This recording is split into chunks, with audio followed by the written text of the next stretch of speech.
ప్రభువైన యేసుక్రీస్తు యొక్క పరిశుద్ధ నామములో house of vision international ministries తరపున హృదయపూర్వకమైన వందనాలు తెలియజేస్తా ఉన్నాం. జూలై మాసం 10వ తారీఖు 2026 సంవత్సరం. ఈనాటి వాక్య ధ్యానం ఆదికాండం 49వ అధ్యాయం 8వ వచనం. యూదా, నీ సహోదరులు నిన్ను స్తుతించెదరు, నీ చెయ్యి నీ శత్రువుల మెడ మీద ఉండును, నీ తండ్రి కుమారులు నీ ఎదుట సాగిలపడుదురు. యాకోబు తన యొక్క జీవిత అంతములో తన కుమారులు 12 మందిని కూడా పిలిచి ప్రవచనాత్మకంగా వారిని ఆశీర్వదించిన ఆశీర్వాదాలలో ఇది యూదాకు కొరకు చెప్పబడుతున్న మాట. యూదా యొక్క వ్యక్తిగతమైన ఆశీర్వాదం మాత్రమే కాదు, కానీ ఈ వచనం ద్వారా ఇజ్రాయేలు యొక్క చరిత్రకు లేదా దావీదు రాజ్యానికి, యేసుక్రీస్తు ప్రభు యొక్క రాజ్యానికి సంబంధించిన ప్రవచనం. మొదటి కుమారుడు యాకోబు యొక్క మొదటి కుమారుడు రూబేను. అయితే తాను చేసిన పాపమును బట్టి తన యొక్క స్థానాన్ని కోల్పోయాడు. షిమ్యోను, లేవీలు ఆ తర్వాత వారికున్న భయంకరమైన కోపాన్ని బట్టి దేవుని యొక్క ఆశీర్వాదాన్ని కోల్పోయినట్లుగా చూస్తాం. ఇక 4వ వాడైన యోధాకు దేవుడు రాజ్య అధికారాన్ని దేవుడిస్తా ఉన్నాడు. 4వ వారిని తీసుకొచ్చి మొదలుపెట్టినట్లుగా మనం చూస్తా ఉన్నాం. దేవుని యొక్క సన్నిధిలో మన యొక్క గతం కాదు, కానీ పశ్చాత్తాపంతో ఒక వ్యక్తి ఎలా అయితే దేవుని యొక్క కృప కొరకు వెతుకుతారో వారి యొక్క భవిష్యత్తును దేవుడు అద్భుతంగా ఆశీర్వదిస్తాడు అనడానికి యోధా యొక్క జీవితం సాదృశ్యంగా, ఉదాహరణగా మనం చూడగలుగుతాం. ఈ వాక్య భాగంలో చెప్పబడుతున్న మాట ఏంటంటే, యోధా, నీ సహోదరులు నిన్ను స్తుతించెదరు. అంటే దేవుడు ఒక వ్యక్తిని నిలబెట్టినప్పుడు ప్రభావవంతమైన జీవితానికి దేవుడు వారిని హెచ్చిస్తాడు. యోధా అనే పేరుకి అర్థం స్తుతి. లేయా కుమారుడు యోధా గనుక లేయా చెప్పింది, ఈసారి నేను యెహోవాను స్తుతిస్తాను అంటూ ఆదికాండం 29వ అధ్యాయం 35వ వచనంలో చెప్తుంది. అందుకే యోధా అని పేరు పెట్టింది.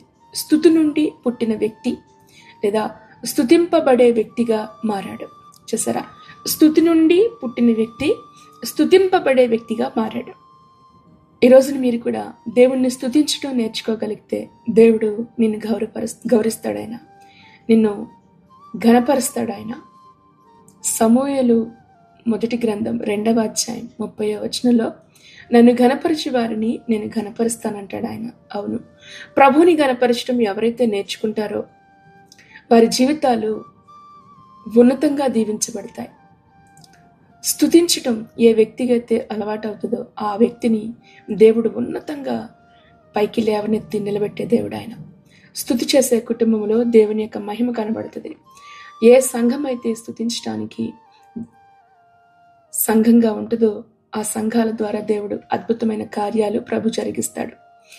ఈ యొక్క వాగ్దానంలో 2వ మాట, నీ చెయ్యి నీ శత్రువుల యొక్క మెడ మీద ఉండును అంటున్నాడు. అక్కడ అంటే అర్థం, దేవుడు సంపూర్ణమైన విజయాన్ని యోధాకు ప్రకటిస్తా ఉన్నాడు. సంపూర్ణమైన విజయాన్ని. మెడ మీద చేయి పెట్టడం అంటే అర్థం ఏంటి? ఆధిపత్యం కదా, అధికారం లేదా సంపూర్ణమైన విజయం. ఇది కేవలము యుద్ధములో కలిగే విజయమా? శత్రువైన అపవాదిని మన పాదముల క్రింద ఆయన చితకగొట్టించే దేవుడు కదా.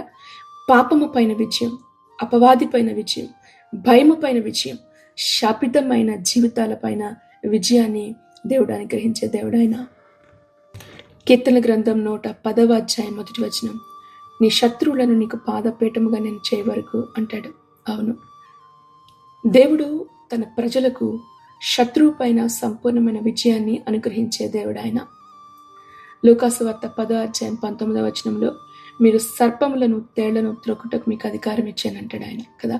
ఈ రోజున మీ జీవితంలో ఉన్న శత్రువు ఏదైనా భయము, వ్యాధి, అప్పుల సమస్యలు, పాపపు బంధకాల, కుటుంబంలో ఉన్న కలహాలు, ఆత్మీయమైన బలహీనత, ఇవన్నీ కూడా క్రీస్తు యేసు ప్రభులో ప్రభు మనకి విజయాన్ని అనుగ్రహించాడు. ఆయన విజయోత్సాహంతో నడిపించే దేవుని స్తుతిస్తూ ఉండండి. స్తుతి ఎప్పుడు కూడా మీ నోట పలుకుతూ ఉండండి. మీరు ఏ పని చేస్తున్నా, ఎక్కడున్నా, ఏ పనిలో ఉన్నా స్తుతిస్తూనే ఉండండి. నీ కన్నీరు వస్తున్నా ఆ కన్నీటిని బట్టి స్తుతులను చెప్పండి.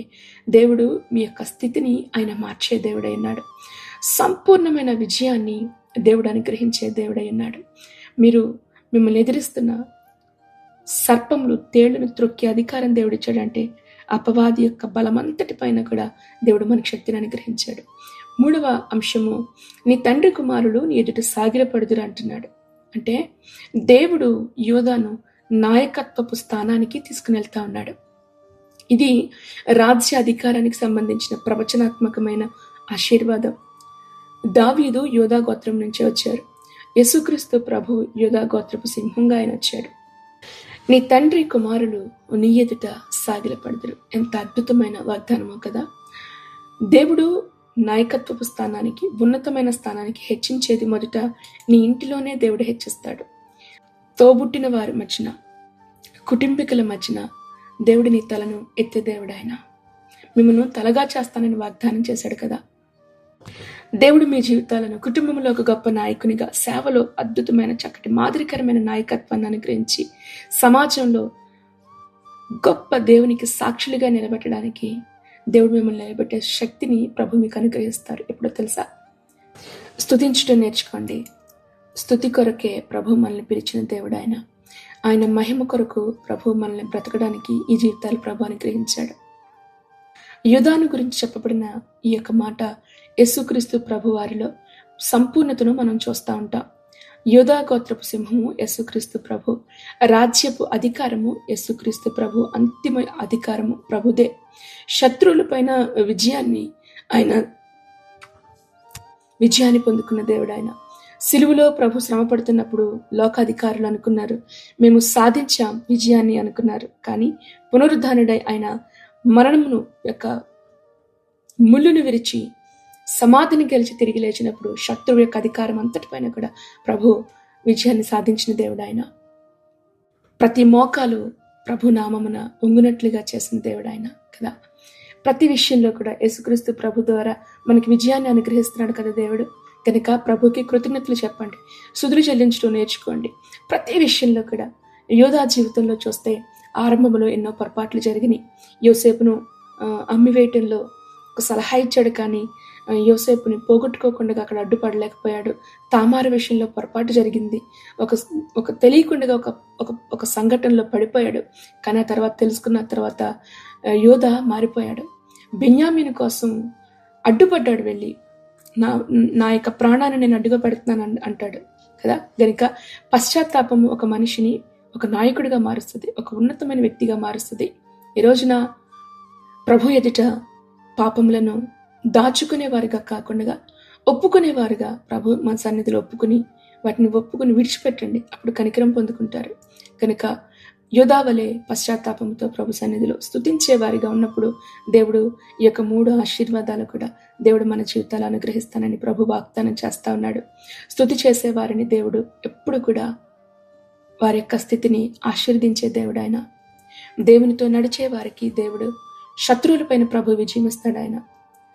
విధేయత కలిగి ఉందాం, నమ్మకంగా ఉందాం. దేవుడు నాయకత్వానికి నిన్ను హెచ్చించే దేవుడు ఆయన. పశ్చాత్తాపడి ప్రభు సన్నిధిలో అడిగినప్పుడు భవిష్యత్తును ఆయన ఆశీర్వదించే దేవుడు కదా. గనుక యేసుక్రీస్తు ప్రభులో ఉన్న సంపూర్ణమైన ఆశీర్వాదాలు పొందుకోవడానికి సిద్ధపడదాం. ఈ యొక్క ఆశీర్వాదం ద్వారా, ఈ యొక్క వాక్యం ద్వారా ప్రభు మిమ్మల్ని అందరినీ దీవించి ఆశీర్వదించును గాక. ఆమేన్. సర్వశక్తిమంతుడైన మా తండ్రి, మీ పరిశుద్ధ నామాన్ని బట్టి మీకు స్తోత్రాలు చెల్లిస్తున్నాం. యోధా గోత్రపు సింహముగా ప్రభా, క్రీస్తు యేసు నామములో ప్రభా, ఇదిగో నీ సన్నిధానానికి మేము వస్తూ ఉన్నాం. నీ సహోదరులు నేను స్తుతించెదరు అని చెప్పిన నీ ఆశీర్వాదాన్ని బట్టి నీకు వందనాలు. ఈ రోజున ప్రభా మా జీవితాలు మీకు మహిమకరంగా ప్రభా మీరు ఆశీర్వదిస్తున్న విధానాన్ని బట్టి నీకు వందనాలు. ప్రభా, నీ ప్రియబిడ్డల యొక్క నోటి ఎల్లప్పుడూ కూడా స్తుతి, కృతజ్ఞతలు, ఆరాధన పొర్లి ప్రవహించినట్లుగా, నీ పరిశుద్ధాత్మ శక్తితో నింపబడినట్లుగా నువ్వు సహాయం చేయమని అడుగుతూ ఉన్నాము. స్తుతించే వారి యొక్క స్థితిగతులను మార్చే దేవుడవు గనుక అట్టి విశ్వాసంతో, అట్టి కృపతోను నీ బిడ్డలు మీరు బలపరచమని అడుగుతూ శత్రువుల పైన విజయాన్ని అనుగ్రహించేవాడవు కదా. అవును ప్రభా, మా శత్రువు యొక్క అపవాదిని మా పాదముల క్రింద చెతగొట్టువాడవు. నీకు వందనాలు, నీకు స్తోత్రాలు. నిశ్చయంగా ఇదిగో ఈ వాక్యం ద్వారా నువ్వు ఇచ్చిన ప్రతి దీవెన ఆశీర్వాదాలు కూడా ప్రభా నీ బిడ్డలపైకి మీరు విడుదల చేసి కుటుంబంలో మాదిరికరమైన నాయకులుగా, సేవా పరిచర్యలో స్థిరత్వము కలిగి, మెలకువ కలిగిన నాయకులుగా ప్రభా ముందుకు సాగే కృపను దయచేయమని అడుగుతున్నాం.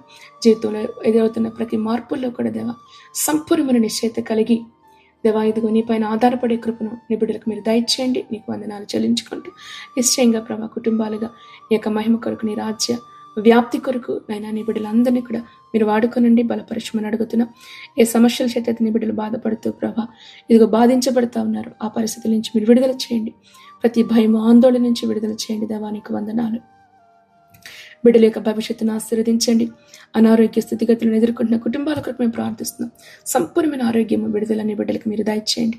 పిల్లల యొక్క చదువుల్లో తోడేంటంటే ఉద్యోగ ప్రయత్నాల కొరకు చేస్తున్న వారిని జ్ఞాపకం చేసుకుని, వివాహాల కొరకు ఎదురు చూస్తున్న వారి విషయాలు మీరు మేలు చేసి నడిపించండి దేవా. ఈ రోజున ప్రభా బలహీనంగా హాస్పిటల్స్లో ఉన్న వారిని అయినా మీరు జ్ఞాపకం చేసుకునండి, వారిని స్వస్థత విడుదల దయచేయండి. ప్రత్యేకంగా ఈ రోజున ప్రభా పెళ్లి రోజులు పుట్టినరోజులు చేసుకున్న బిడ్డలను నూతనమైన ఆశీర్వాదాలతో నింపండి, నూతన దీవెనలతో నింపండి ప్రభా. మీరు బలపరచమని కలవరపట్టే ప్రతి ఆత్మను మీ నామములో బంధిస్తూ ప్రభువైన యేసుక్రీస్తు నామములో ప్రార్థించి ఈ నీ బిడ్డల్ని ఆశీర్వదించి దీవిస్తున్నాం మా పరమ తండ్రి. ఆమేన్, ఆమేన్, ఆమేన్.